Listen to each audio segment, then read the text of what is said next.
backed firm did a $2 billion deal. An Emirati government-backed firm did a $2 billion deal using the Trump digital coins. How did that deal come about? I don't know anything about it. I really don't know anything about it, but I'm a big crypto fan, I will tell you. I've been that from the beginning, right from the campaign.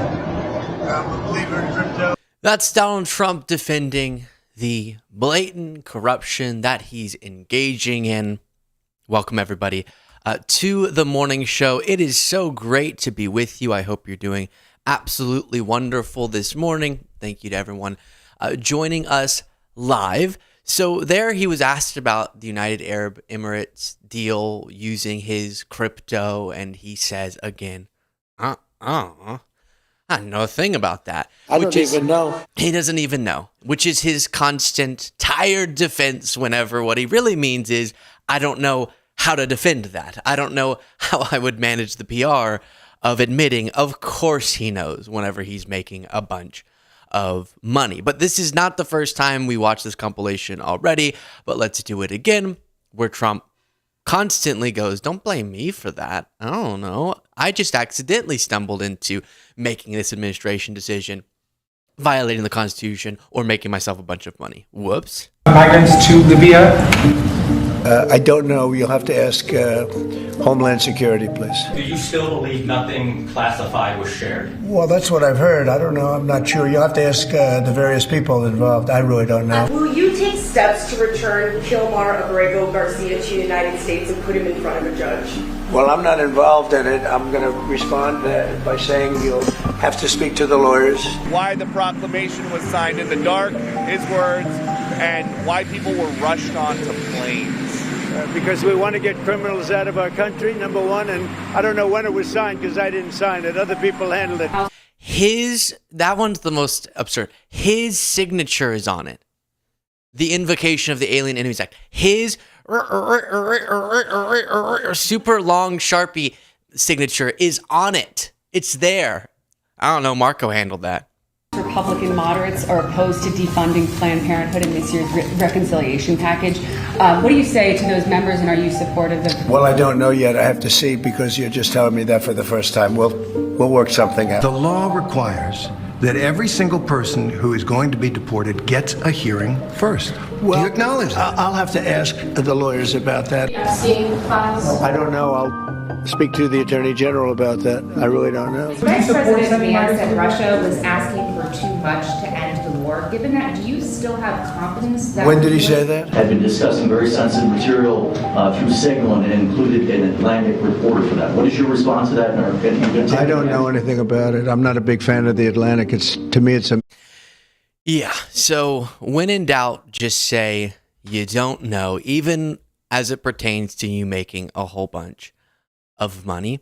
A couple housekeeping things before diving back into news. We have a lot to talk about. Diddy's trial, that MAGA influencer who fell out of her chair. She is back and she's okay. And Kardashian, one of the Kardashians testifying in a trial, and lots of, Trump things as well. So thank you for joining us. Matt, this hearing, became a supporter by clicking the join button below, became a member. Thank you so much. And Joshua Nelson, just by clicking that join button, became a member, makes this show possible. I appreciate it oh so very greatly. So that important. And then second thing, lukebeasleyshow.com/live, and it's linked in the description. We are doing a live show in Austin, Texas on July 5th, this July 5th, the day after July 4th, the day before July 6th. You get it. We're doing a live show. I'll meet everyone who comes. We're going to have entertainment. I'll be delivering remarks. It's going to be very fun and I think important. And I'm super excited to meet a bunch of you. And we've been seeing tickets flying in, which is getting me super excited. And we have very flexible seating. So get your tickets now. There are VIP options. But if more people do end up coming, we can expand it. That's our plan, is expand. For everyone who wants to come. It's going to be great. Okay, let's dive back into this. Chuck Schumer called out Trump over his jumbo jet issue, to which Trump lashed out at him during this plane presser. So this provides the context and then Trump's response. This is not just naked corruption. It is also a grave national security threat. So in light of the deeply troubling news of a possible Qatari-funded Air Force One and the reports that the Attorney General personally signed off on this clearly unethical deal, I am announcing a hold on all DOJ political nominees until we get more answers. Senator Schumer said he wants to block your Justice Department political appointees until he gets answers about questions about the Qatari plane. What's your response? Schumer's, he's become a Palestinian. There's something wrong with him. I don't know. I've known him a long time, and there's something wrong. He's lost his confidence totally, and it's just something wrong with him. I don't know what it is with Schumer.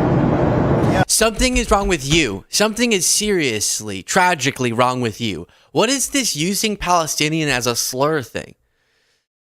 He's saying something's wrong with him and he's become a Palestinian, which literally doesn't make any sense. Okay, linguistically doesn't make any sense. And also, he's just using that term as an insult. Mind-bending. It's truly mind-bending, but also kind of shows you how he answers questions, because you can tell he can't really hear what Caitlin Collins is saying, but then he hears Schumer, he goes, oh, Schumer, he's a Palestinian. Something's wrong with him. Just key phrases that he's memorized about each person. No, but what do you say about him blocking DOJ nominations because of the jumbo jet? Doesn't even address it. He loves speaking to the press. He doesn't love providing any value to the press. Now, I know we've been talking a lot about this, and we have a lot of other topics to get to in this morning show, but let's just wrap this up and address Mike Johnson saying about the Qatari jumbo jet that's being gifted to Trump, $400 million, all the details we've gone through, and how if this were Biden, they'd be calling it the most corrupt bribe ever. And Mike Johnson says, that whole what Congress should do thing, not really my lane. If the president were to accept a airplane from the Qatari government, should Congress have approval over that kind of gift? Look, I've been a little busy on reconciliation, so I'm not following all the twists and turns of the Qatar jet. I've certainly heard of Not twists and turns, really just one detail.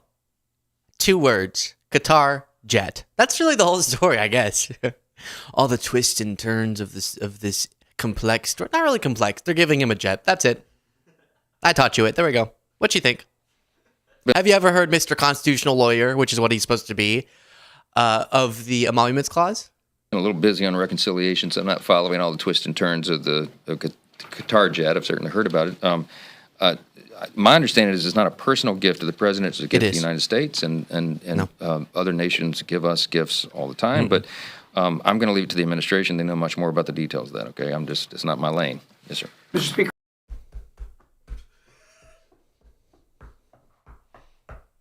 Not my lane. Not my lane. Let me address that in a second. But first, did I already thank Joshua Nelson for becoming a member? Amazing. Jeremy Bolden with the 10 gifted memberships. Whoa! David Hurley, thank you for becoming a member. Y'all are crazy this morning. What's starting good? Chewy! We saw this with RFK Jr. yesterday. Please, if you take a job, there is one thing you don't get to say when you're cornered on something, which is, that's not my lane, when you're being asked literally about your lane. So, for example, if the Constitution says Congress has to give approval for gifts from foreign governments to be given to the president, to elected representatives, which it does, then the leader of the House of Representatives should that is something he should address, okay? Because I think they think it sounds really harmless. Oh, I don't know. I'll leave that to the administration. No. Oh, my gosh. The administration's the one doing the problematic thing. You're the one named in the Constitution who's supposed to make sure he doesn't do the problematic thing. And you're a constitutional lawyer. And the Speaker of the House. My gosh. Oh, as it pertains to Congress, I would not speak on I Then what is your lane, Mike? What's your lane, Speaker of the House? If you're not going to address what Congress's job is, I'm going to leave that up to the administration. They just don't believe in checks and balances, frankly, anymore. But this reminds me, yesterday we talked about Bobby, Robert F. Kennedy Jr., saying, I don't really want to give health advice as the Health and Human Services Secretary. Something that might be helpful is you've previously said you've vaccinated your children. Just because I think this is a helpful answer, and this isn't a gotcha, I promise. If you had a child today, would you vaccinate that child for measles? For measles, probably for measles. What I would say is my opinions about vaccines are irrelevant. Mm-hmm. I have directed Jay Bhattacharya. Sure. No, like I said, I don't want to. So that everybody can make that decision. But I don't want to seem like I'm being evasive. Yeah. But I don't think people should be taking medical advice from me. Right. No, I got that. And I'm not asking you to give them medical advice, but would you vaccinate your child for measles? If I answer that question directly, that it will seem like I'm giving advice to other people, and I don't want to be doing that. I want people to make. But that's kind of your jurisdiction because CDC does give advice, right? I'm not trying to do it as a gotcha. It's just All right. Thank you for coming into the office. How are you feeling? Are you feeling well? Okay. Let's just get you on the scale there. Awesome. All right. Come into the office. Bend over. Cough. Something seems wrong. Well, Doc, what do? I have a something up there. What am I supposed to do? I would really stay away myself from giving you advice.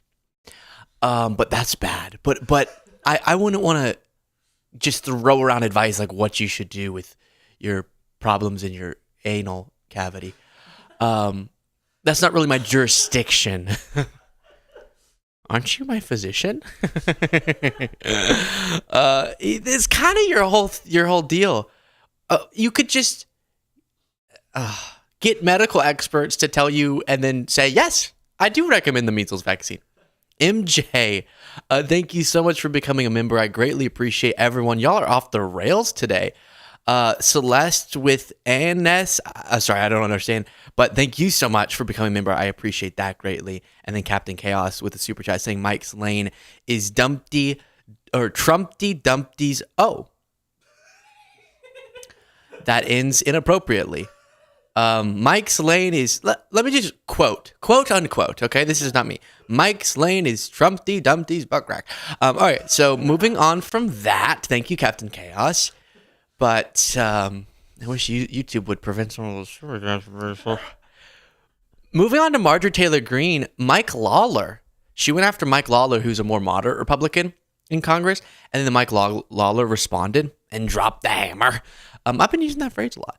Mike Lawler usually isn't the guy, says Marjorie, in the conference with the best ideas. After all, we lost a Republican-held seat to a Democrat the last time Republicans voted for one of his great strategy.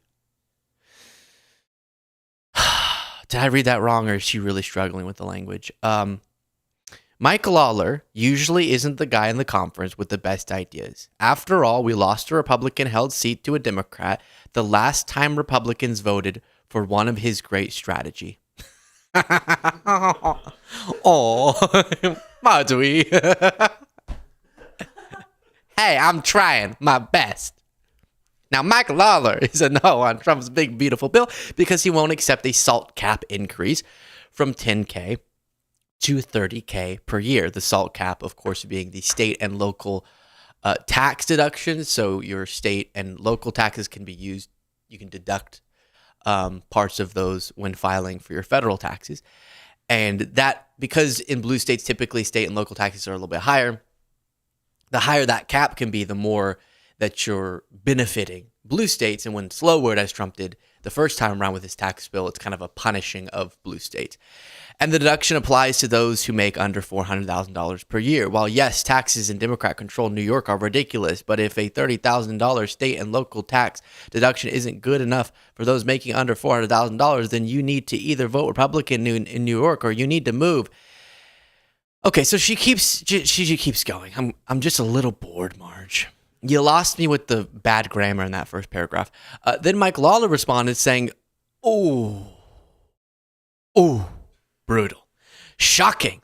The Jewish space laser lady once again doesn't have a clue what she's talking about. By the way, the reason you enjoy a gavel is because Republicans like me have won our seats. Good luck being in the majority if we don't. You know, she's never going to live down that Jewish space laser thing. If she weren't Marjorie, I'd almost feel bad. Like, I'd be so close to feeling bad that it's never, ever going away. Welcome to breaking news. It is 2060. I don't know. How long is she going to live? 2070, 2080. She's going to live a long time. It's 2080, and we have news that former Republican Congresswoman Marjorie Taylor Greene has now passed away with her loved ones around her. Marjorie Taylor Greene had a long career in Congress where she was known for perpetuating a Jewish space lasers conspiracy. Rest in peace. She's never living that down. Okay, that's going to be in her obituary. Thank you so much to Stacy B, who said she got her tickets yesterday by going to lukebshow.com/live. We're going to have a good time. I'm really excited. And Jason, thank you so much for the super chat. PSV, I just can't read all of them. I'm sorry. Thank you for the super chat, though. I appreciate y'all greatly. Let's dive into this. The Sean Diddy Combs trial so far. Let me just say up front, y'all know this is my whole thing, right? I try to induce a little bit of smile, even with things that are vile. This stuff is vile, okay? If I make a joke, it's not making light of it. It's just trying to let us process it easier. Sean Diddy Combs' ex-girlfriend, Cassie Ventura, began testifying in the case Tuesday, revealing graphic details of alleged abuse and sex acts. Her testimony comes after jurors heard from a hotel security manager about the infamous video of Combs beating her in 2016. If you haven't seen that, I don't know if I can show it on the show, but you can find it very easily. It's disturbing. He runs out in a towel in a hotel, sort of like on the hotel floor, but outside the room, and then just punches her and kicks her. I mean, kind of case closed, right? But I know there's other charges as well. Testimony includes graphic and disturbing allegations about sexual and physical violence. Combs has pleaded not guilty to charges of sexually assaulting, trafficking, and exploiting women over multiple decades before he was arrested last September. Now, speaking of amid the darkness, humor, listen to Wolf Blitzer here. Ask his legal analyst, if you would, please explain what the freak-offs are for our viewers to understand. Now we're being told by our reporters in the courtroom that Ventura testified that she tried to avoid kissing the escorts during the so-called freak-offs because it felt too intimate and made me squeamish. That's what she said. And explain to our viewers in terms that we can use here on CNN what these freak-offs were. Oh boy, that's quite an assignment. What they were these extended, sometimes for a day or 2 days, sexual. All right, again, there is assault allegations involved in this. There is trafficking. So just for a second, that's the important stuff, but just for a second, set aside. Because presumably people are doing this separate from the abuses, also recreationally over here. What the hell do you need to be having sexual contact for 2 straight days for? Like, what?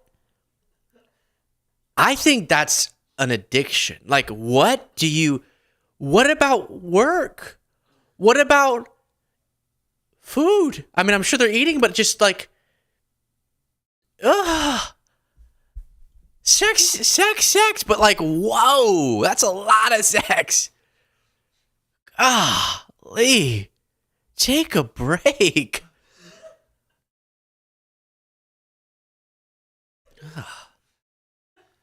Is extended, sometimes for a day or 2 days, sexual gatherings. They would usually do them in hotel rooms. Sean Combs would arrange them and engineer them. He would tell Cassie what to do. They would bring in male escorts. One of the things Sean Combs would do is watch Cassie with those male escorts. There were all sorts of lubricants involved. There's baby oil that's part of this case. But again, I don't know why that comes up so frequently.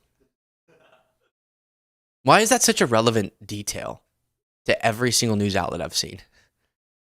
We have breaking news. Sean Diddy Combs accused of heinous crimes where he would have, in some alleged unconsensual freak-offs, Cassie Ventura testifying. And we find it relevant that you should know there was a lot of baby oil and lubricant. People were slippery, sopping wet. We will keep you updated. It's like, what? Why is that in every news report? So much baby oil. They were I don't even know how they were doing anything with each other. They would slip all over the place, slip right down the hallway. There were all sorts of lubricants involved. There's baby oil that's part of this case. But again, and baby powder and thing that's really relevant to this trial is not whether one agrees or disagrees with the sexual proclivities or is offended by it, but were these voluntary activities? And I think the prosecution's point, as Elise was saying, is the more extreme this conduct was, the less likely it is that Cassie Ventura would have consented to this, and that she was doing it because she felt forced or compelled or under a threat. Yeah. All right. Ellie, thank you very, very much. Elise, thanks to you as well. All right. Yeah, and so there's that. He made a good point, which is the reason you're hearing about all these details, some of them that don't involve crimes, is because if you can depict more and more extreme activities, then when Cassie Ventura makes the point that it wasn't consensual for her, it is more compelling to the jury when they just heard how insane these events would be, right? But she also, as I was reading about this, is accusing him of just straight up, with just the two of them, not at a freak off or anything, but also just raping her. And then the physical abuse that we saw in the video and other instances. So quite the case there, and the trial is ongoing. I think today Cassie Ventura is being cross-examined by the defense.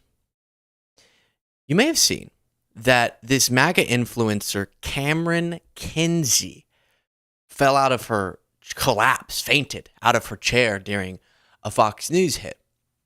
She's back and she's okay, so that's good news. But the host here, let's get this host's name. Let's see. Jonathan Hunt. Jonathan Hunt made a point during her return to this show that people were critical of how he handled the situation. So let's watch what he said, and then we'll go look back at the video and discuss if there's criticism of Jonathan Hunt. Here, thank you for the super chat from Cats Are People Too. I appreciate it. And with us now, former Trump White House official and political commentator Cameron Kinsey, along with the host of the Relatable podcast, Allie Beth Stuckey. Cameron, to you first. I would be remiss if I did not hand you a bottle of water to keep you hydrated. I'm surprised you don't have a seatbelt for me in this chair. We thought about it, and we thought about putting a whole bunch of pillows around there. Cameron, as you can see, is gloriously upright and well. No thanks to me, according to the internet. Thank you very much for that, internet. But wouldn't you rather be rescued by a guy called Romeo than a guy called Jonathan? Yes, I had an amazing team, and I thank each and every one of you seriously for being there. Romeo Ballantyne, a great hero, always, every night here. Cameron, it's great to have you. So let's. Is he a hero every night? Really? Like, how many women are falling out of chairs at this studio? Romeo, you get it every time. That's number 10 for you? Good job. Probably many nights he's just a normal guy, right? Surely.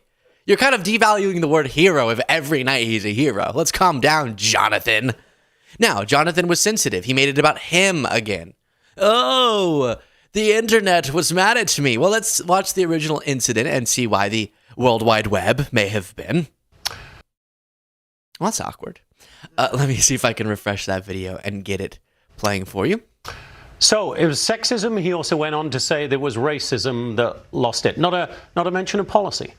Yeah, it wasn't sexism. There was actually no mention from the Trump campaign about her sex. The only messaging point that Trump had during his campaign was Kamala is for they, them, Trump is for you. That was actually referencing defending women, defending women's spaces. I hate to start debunking right before she passes out. Is that weird? Is that bad taste? Luke Beasley destroys MAGA influencer right before she collapses. No, I'm not trying to do that. Sorry. I'm sorry. She's okay now. It's fun. We're having fun now. What? They never mentioned her race or sex? You don't remember the whole, then she became black. She became black. She was Indian, and then all of a sudden she became black. And him posting her birth certificate saying, see, she's... And actually what it showed was that she was black and Indian, but he didn't understand that, so he thought it was disproving what Kamala's identity is. But he just focused on the policy, huh? All right, sorry, Cameron. Now we're back to sympathizing with you. Women's sports. So this is what they have to do. They have to rewrite history because they had a failed campaign. They had a failed presidency. They put her as the border czar. She never went to the border. So this is about incompetency. It's not about ideology or it's not about. Oh my goodness. We're just going to get some help here for Cameron. Let me come back to Lydia while we get some help for Cameron here. Lydia, the President, we're going to go to a break right here. We'll be right back. Yeah, I know why the internet think you handled that poorly. What? What was that? What was that, Jonathan? What was that? That was so bizarre. We're gonna go back to so President Biden. How senile is President? Let's get someone else on. How bad is Biden? She's on the ground next to you. Romeo's gonna handle it. I'm sure she would much rather a guy with the name Romeo than Jonathan. What does that mean? He just keeps going with the segment. Oh, it's brutal. It's brutal. It's brutal. It's brutal. Well, Johnny, yeah, I think you messed up. I think you messed up. Speaking of people who messed up, not Andrew. Andrew didn't mess up because Andrew said, Luke, I'm buying tickets and bringing baby oil. Oh. I didn't read the whole message before I said you didn't mess up. You did mess up. Don't bring baby oil. No freak offs at my live event. Ick, Andrew, ick. But thank you for getting tickets if you actually are. If you're not, how dare you play with my heart like that? Here's a Missouri Republican who just listen to his defense for Medicaid cuts because they're so... Like, be a human for a second. What's this guy's name? Be a human. And can we get this guy's name? Mark Alford. Mark Alford. And Mark Alford really struggles to defend his party stance. Here's Mark Alford. I do wonder, though, because 1 in 5 Missourians are covered by Medicaid. Roughly how many of them, in your view, would be deemed ineligible for these benefits or in your view, are committing fraud? Do you have an estimate, a rough number? I do not. I do not have any numbers on that. I know that some people in the Show Me State are concerned, but it is a Show Me State, and we're going to ask people to show me. Show me why you should be using taxpayer money for Medicaid that's funneled from the federal government down to the state level. Look, we're not empty of compassion. That is not what it's about. I am compassionate about turning this country around. We are on the edge of going. think the word you're looking for is passionate. I am compassionate about turning this. I am compassionate about sports. Empty of compassion. That is not what it's about. I am compassionate about turning this country around. Yeah. We are on the edge of going over the cliff from the debt that we have, $36 trillion. We've got to get this reconciliation passed. We've got to get the Tax Cuts and Jobs Act. I can't do it. I feel like I'm dying inside. Play more. Okay, I'm going to throw up. I'm throwing up. You're making me throw up. I can't say it again. Mark, Alford, listen to me. Listen to me, Mark, please. I'm begging you. Just listen. Mark, please, let me speak. I don't want you to respond. I just want you to listen. Mark, I can't do that the whole joke. Mark, now it's no longer a joke. Mark, Alford. You don't care about the debt. Do you understand that? You don't care about the debt at all. This bill, more than any single bill that I've covered, will add more to the debt. Will add the most to the debt, is the better way to phrase that, compared to the other things that I've covered. This is adding so much to the debt that you can never say again. It's crazy. Like, you never, ever, ever can say again that you care about the debt. You don't. You do care about tax cuts for the rich, dough. You do care about that. And no, you don't have compassion. I have compassion for tax cuts for the rich. I have a lot of compassion. I do. I have a lot of compassion. Like, when I see Elon, I'm like, I compassionately wish that he had more money. Bezos could have sent like 3 pods of people to space so that they could come down and kiss the ground after 10 minutes. If you just had a little bit more. Guys, they're waiting to tinkle all over us with their wealth. They just need a little bit more of it. Then they'll finally do it and we can... It'll trickle down all over us. It's going to be so good. But they just need a little bit more. No, I know that the first time Trump did it, it exacerbated the debt and it didn't boost growth. But this time it will. We promise. So, what you're actually saying, Alfie, is that you're fine making the debt way worse. Remember that Trump added more of the debt than any president before him. So that was the first term, okay? So they didn't care then. They're not going to care now. He's going to do it again. And yes, even had a really bad debt record, even if you exclude the pandemic spending. And it was almost all because of his tax cut bill. Now he's doing it again, but wanting more tax cuts in it. And all the while saying we have to cut Medicaid because of the debt. It's sick. Now, Mark, if you want to argue... No, I don't actually care about the debt. I just think Medicaid spends too much. Just as a separate matter, I just think low-income people, y'all are all spoiled with your basic health coverage, kind of. Get over yourself, right? If that's your stance, argue that. But don't lie and act like it's a debt thing, because it's not. It's not. It's not. You have to, please, anyone who's saying that's lying. If you proposed a bill that had no tax cuts, actually raised taxes on wealthy folks, and then reduce spending a little bit, I might disagree with particular policies, but I would go, oh, you do care about the debt, because that's how you would address the debt. But our spending problem is not anything close to our decrease in revenue problem, which is the real contributor to our debt because of Republican tax cuts. So just stop doing that and we'll be fine. Mark.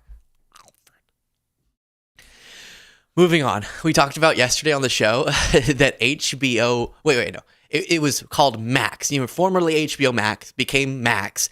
And now after a couple of years, they're saying, we have exciting announcement that's going to make your viewing experience so much better. Max is going back to HBO Max. So a name change. It's very exciting. I'm very happy for them.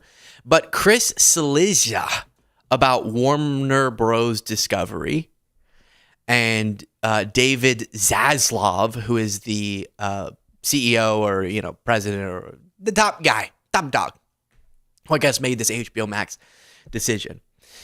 Chris said, CNN laid me off more than 2 years ago. I want to acknowledge that before I say what I'm going to say about David Zazlov, who runs the parent company of CNN. I've never met the man. I do not have sour grapes. It's a tough job, etc. And everyone, since yesterday we spent a good amount of time working on words, because we have the best words, such as it's naked, not naked. It's both, not both.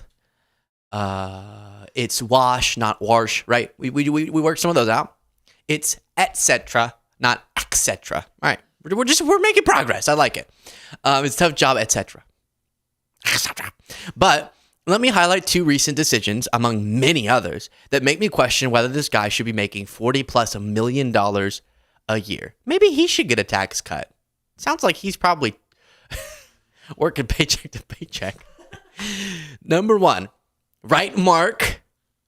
I bet you think that Mark Alford. You feel like Zazlov needs another tax cut, don't you? You freak.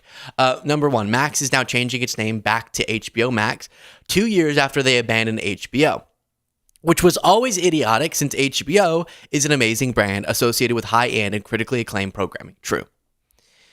Number 2, CNN announced that it's launching a streaming service after Zazlov killed CNN Plus when he took over. Is this true? Can you take that down? No way. Streaming service announcement. I missed that completely. Yeah. CNN. Oh no. Oh no.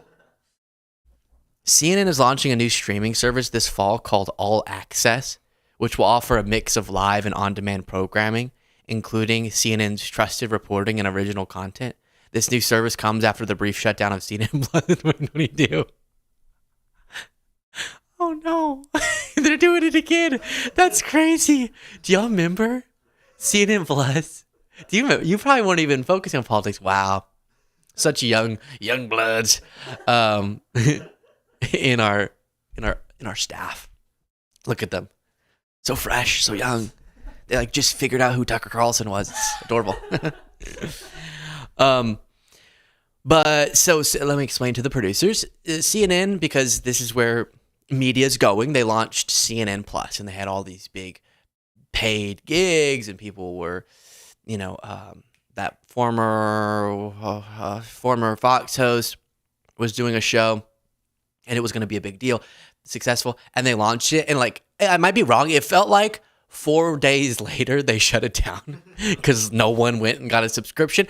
I actually appreciate a lot of the work CNN does, to the contrary of some other people. I think as independent creators, we need to be humble about the fact that we rely on actual original reporting, and CNN, with their thousands of reporters who actually go into war zones and go into different places and get the original information that then we get to sit up here and talk about, that is so valuable and so important. And I'm not seeing independent groups filling that void, even if they're filling a lot of the viewership void. And so we need to be mindful about the fact that we need good reporting, and a lot of the reporters in CNN and then other outlets, Associated Press, etc., do that. And that's what we rely on to even know what's going on, and then sit here in front of a camera and go, well, and talk our face off. But with that being said, I don't really know who's going to go to a CNN Plus streaming service. Like, you have Netflix, HBO Max, HBO. Isn't there like Discovery Plus at one point? Disney Plus. Shout them out. Hulu. Weirdo.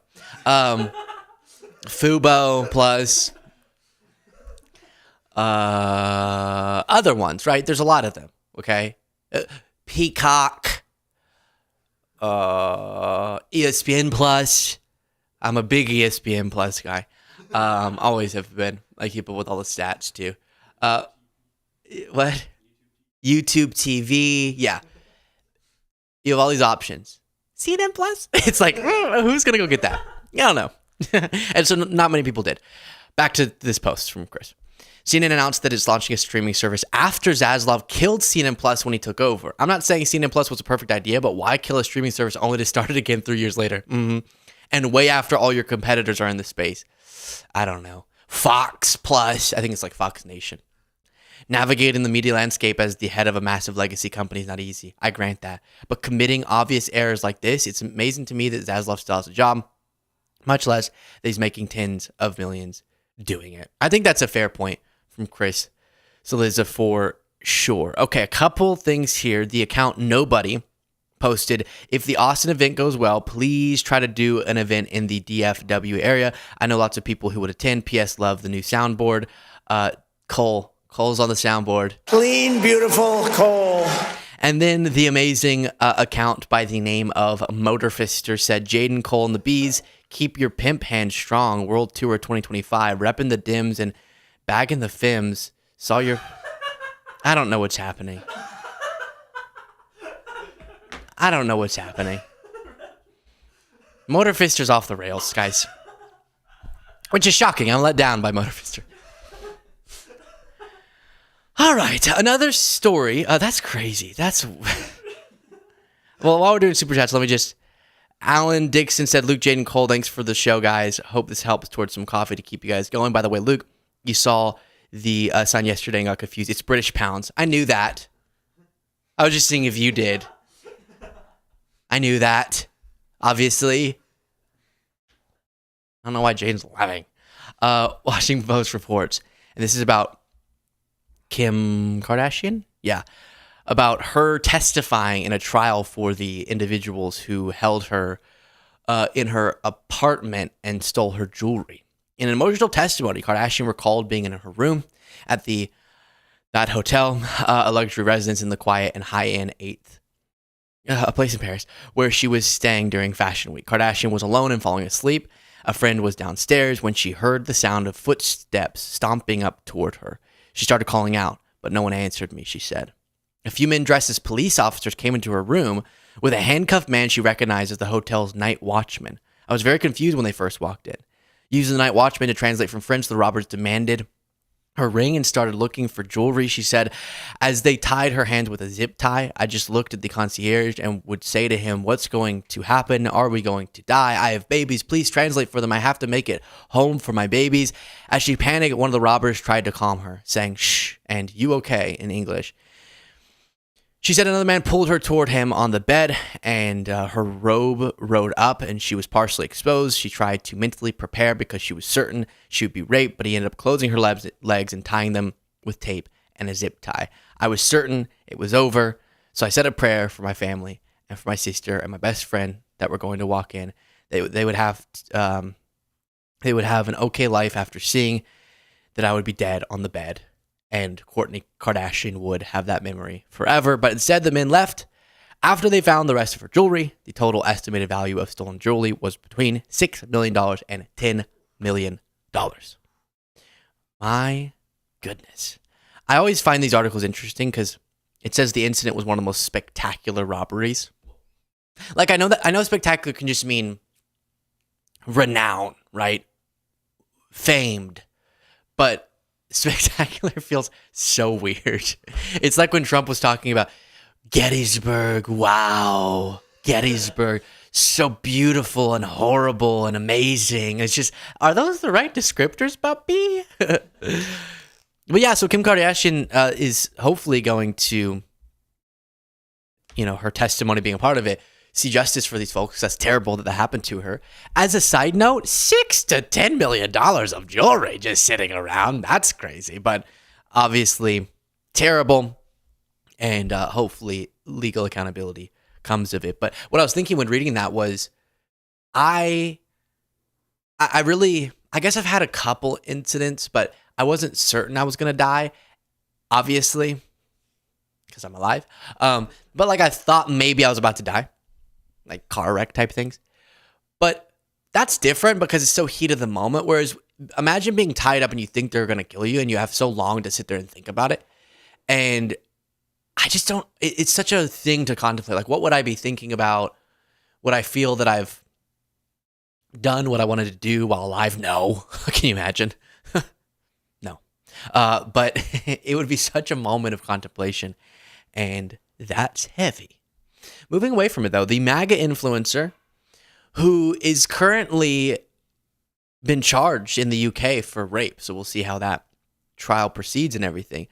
Russell Brand, he posted, a running, I guess, joke or observation on the show is that this MAGA guy makes so many notes of his past actions and lifestyle. And when denying that he was that he had committed rape, he prefaced it by saying, I've done all these horrible things and I was so consumed by evil and I was doing all these crazy sexual things, but I didn't rape. And it was just a weird, why do you have to include that, right? That's been the point. So that's why every time he posts things like this, it's just confused. Why do you need the world to know this so badly? Like, you clearly want people to know this. I used to take, he said, quite a lot of cocaine, crack, heroin, LSD, methamphetamines, ecstasy, and marijuana, as well as pharmaceutical drugs. But now, I'm lit up by the Holy Spirit, baby. Yeah, baby.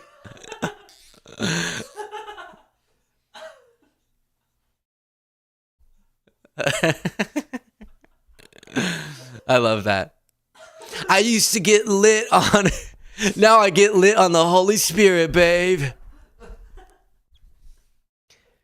If you think the rush of crack is good, imagine the rush of Holy Spirit. Shoo! If you think having sex with a prostitute while you're on LSD is good, oh my gosh, imagine Jesus in your life. Okay. Here's my little secret thought. I think he's constantly thinking back to his party times. That's why I think he brings this up. I think he's trying to convince himself, which if you can stop doing those things and have a more stable life, like I don't think doing a bunch of drugs, different drugs are different, but like as a general rule, doing drugs can really send your life in the wrong direction and you should stay away from that. Don't do drugs. But he clearly longs for it. He misses it because he's constantly going, man, did you say drug? No, I just asked, do you have a jug of milk? Well, I did so many drugs. Oh my gosh. I would be on benders, blind benders for weeks. I would be so on top of the world. It's like the world didn't exist, but at the same time I was on top of it. But then I found Jesus, and now things are more chill. That's cool. Yeah, we get it. You want to bring it up. But this was the denial video of the rape allegations. I've shown this so many times. I just can't get my head around it.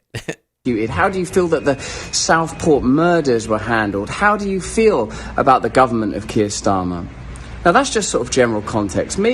I've always told you guys that when I was young and single, before I had my wife and family, who were just out of shot over there, my beautiful children, I was a fool, man. I was a fool before I lived in the light of the Lord. I was a drug addict, a sex addict, and an imbecile. But what I never was a rapist.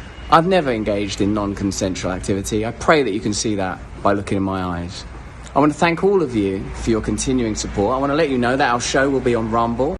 I guess it kind of makes sense. Like, I'm not saying I never did crazy things, but I didn't do rape. I get it kind of, but he just brings it up a lot. I used to take quite a lot of cocaine, crack, heroin, LSD, methamphetamine, excessive, but now I'm lit up by the whole lit up. That's so funny. The Holy Spirit got me lit. Got me lit. And don't even ask about the rest of the Holy Trinity. Holy Spirit got me lit, but I can't even explain what the Father and the Son got me. Father, Son, Holy Spirit, yeah. All right, guys, the right wing's weird. All right, let's just deal with it. Okay, they're strange, they're weird, and everything gets stranger by the day. Russell Brand is an example of that. Another example is Sneeko telling his audience he found proof that Michelle Obama admitted she's a man. They are obsessed with the idea that Michelle Obama is, I guess, a trans woman, and they call her Mike. And they're I don't even want to say aggressive words towards them because I think it gives it too much power to be like, they're disgusting, obviously. And it's not the whole right wing, I'm saying, the people doing this. But I just think it's more bizarre. Like, you are so obsessed. We talked about this yesterday. Why do we have to keep coming back to this? Stop obsessing over the no-no squares of people that you don't know. A random girl, biologically female, was born biologically female, went into a bathroom, got harassed because she looked too much like a man to the women in the restroom. Just mind your own beeswax. But regardless, here's Sneeko, who's this right-wing influencer who's been hanging out with Kanye a lot, and sort of trying to sell the idea that Kanye's new Hail Hitler song is not him saying Hail Hitler, but him just being a genius about cancel culture or something to that effect. And his next big bombshell is this. Just so proud of how you are being a role model for dealing with a child that's transgender. Absolutely. And that's, that warms my heart, particularly as a Black man. Would you care to share that journey of... Well, I learned... What? Wait, Marlon Wayans is a transgender kid? Particularly as a Black man, would you care to share that journey of... Well, I learned... Okay, so Michelle Obama's podcast is talking about how courageous you are for having a trans kid. Is her admitting that she's a man and empathizing over having trans kids. This might be... Anyone in this chat right now can have a more successful podcast than the former First Lady. This is... Who's watching this? You are. Hulo Ellie, thank you so much for the super chat saying, I don't like when I mispronounce things. Kia Ora from New Zealand. Hopefully that was correct. I lived in New Zealand very briefly when I was a little baby. No better way to spend my 3 a.m. I've never been so interested in politics. Thanks, team. Oh, I really appreciate that. That's good to hear. Okay, so because some people struggle to do basic listening comprehension, they think she said, as a Black man like myself, like she's saying that about herself. She clearly was transitioning from talking about herself, I shouldn't have said transitioning, that's the wrong term, to talking about him. So she went, I understand what you're saying, and as a Black man, what does it mean XYZ, to have a trans man or have a trans child? As a Black, she's talking to a Black man, so she's saying as a Black man, the Black man in front of her. Obviously, why am I explaining this? That's obvious. But what is this freakish? So then they're like, oh, those kids they have are actually actors. It's a sickness. These people's brains are falling out. And there's another example. This thing has like 11,000 likes and 3.4 million views. Some MAGA account said, and the MAGA account's profile photo is a baby with a MAGA hat on. I'm sorry, but friends don't act like this. Under any circumstances, would you say goodbye to your bro like this? These two sure seem like they got something else going on. Who are the two people? Emmanuel Macron, the French president, and Zelensky, the Ukrainian president. Let's see what's going on. They're so sexual, these MAGA accounts. You should see some of the things that people write in to me as insults to the show, but they're just like weird sexual fantasies, which I'm complimented by. It's weird still.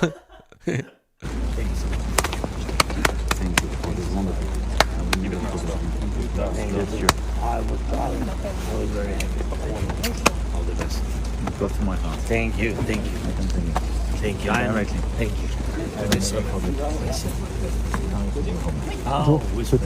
Yeah, they're having sex for sure.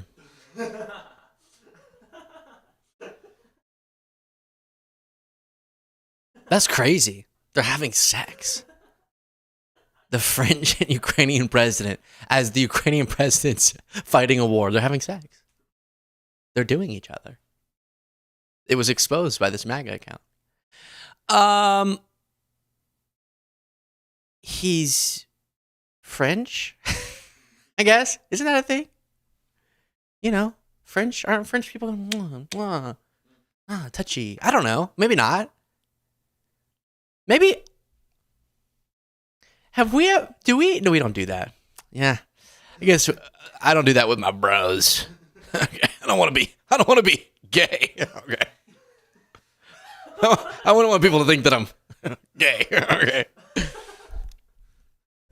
Oh, wait. I think I am gay. Jasmine Crockett. We have fun. We have fun, don't we? Jasmine Crockett is speaking on, I guess she heard that they, the donors, already have selected who they want to be the Democratic nominee. It is this fear that the people within the party, within the primary system, will have about voting for a woman, because every time we voted for a woman, we've lost so far. And I think that that's a natural fear because we just want to win.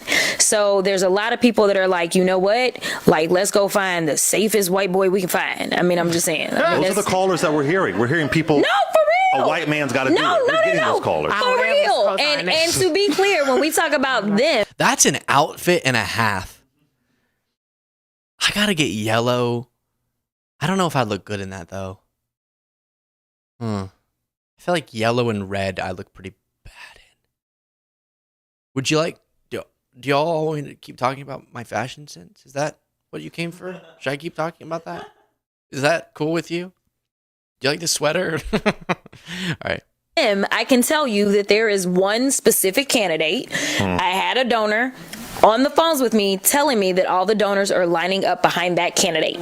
So I can tell, and I can tell you, it's not a black person nor woman. Okay, so like it is, they have, quote unquote, they have chosen. And when I say they, it's the same donors that most likely had their opinions about Joe Biden and move. So like that would be the they that I would talk about. Here is what I want people to understand.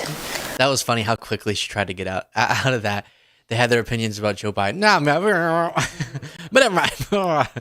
What do you mean? Specify. Come on. It's over. Tell us. We want to know. Is I do absolutely agree with Malcolm when he talks about not ceding your power. At the end of the day, don't give up your power. People fail to recognize how unique Trump is. They continue to say, well, we lost. Well, they both lost to Trump. Trump, who is a misogynist. Trump, who is going to ramp up the misogynist in the first place, because that's what he does. He is disrespectful. Like right now, he still doesn't know how to deal with me, because if you punch me, I'm punching back, okay? So like, here's the deal. Here's the deal. Now I know. Is there a crowd in there? We gotta get a crowd in here. Just like a few people over there. Just it's very exciting. Okay, so the quote was they have chosen the safest white boy for president, and they're backing up. So I guess the question is, who is now? Yeah, you could imagine that people with money and influence in the Democratic Party are going to have this fear that running a candidate with not those characteristics, right, of anything that's not a white dude, then there's going to be some hesitancy. But we got to just get past that. On both ends. People shouldn't say we shouldn't have a white man, and people shouldn't say we should have a white. You know who we should have? The best candidate. Oh my God. That was really cringy. Sorry. That's what we need. We need someone who's good. And so if that ends up being a white dude, cool. If that ends up being a gay white dude, Pete Buttigieg, cool. If that ends up being a non-white dude, cool. If it ends up being a woman, just who is the best at both laying out, believing in, advocating for, and messaging on policy issues that would be impactful, and who do we think could govern those policy issues the best? That's the debate. I'm going to shoot down aggressively. Many of you haven't seen me mad, okay? You haven't seen me real mad. But you're going to see dark, terrible sides of me if we start having this identity debate. It is about this is about finding the best candidate.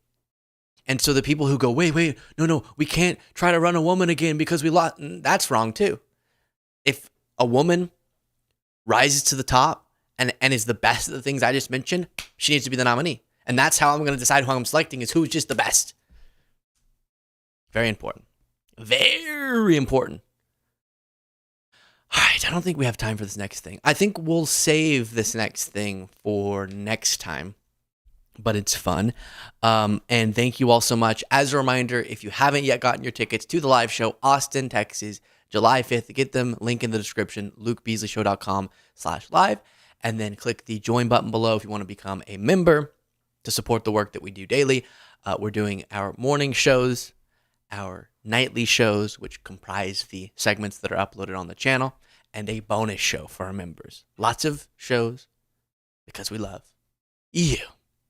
I love you back. See y'all next time.